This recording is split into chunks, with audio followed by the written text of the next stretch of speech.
tumesema serikali ya CCM ikipewa ridhaa ya kuongoza tena katika miaka mitano inayokuja, kwanza tunakwenda kuongeza kiwango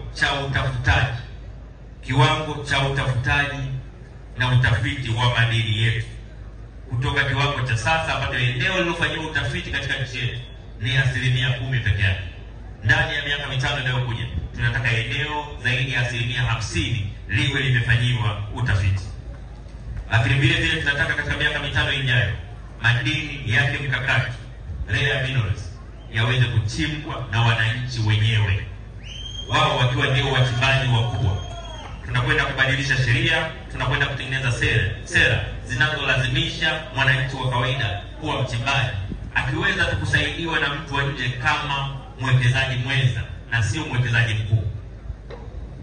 Serikali ya CCM, Chama cha Mapinduzi, kimechoshwa na tabia ya Watanzania kutumika kwenye miradi ya madini, kupewa fedha kidogo alafu wawekezaji wa nje ndio kuchukua uwekezaji mkubwa. Tunataka watu wetu wanufaike na madini yetu. Lakini vile leseni kwa wachimbaji wadogo zitaendelea kutolewa kwa wingi na kwa wakati. Tunaamini kwamba tukiwezesha wachimbaji wadogo ndio hao siku moja watakuwa wachimbaji wakubwa, na sisi tuna haki kama Watanzania kuwa na matajiri wa Tanzania wanaotokana na rasilimali zetu.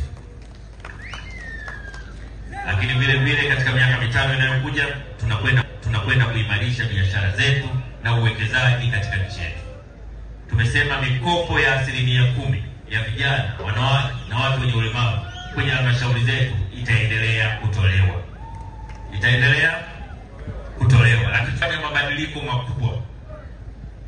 Katika uchunguzi wake, Rais Samia Suluhu Hassan alijiridhisha kwamba katika miaka mingi iliyopita mikopo ya 10% kwa kiwango kikubwa ilikuwa haiwafikii walengwa.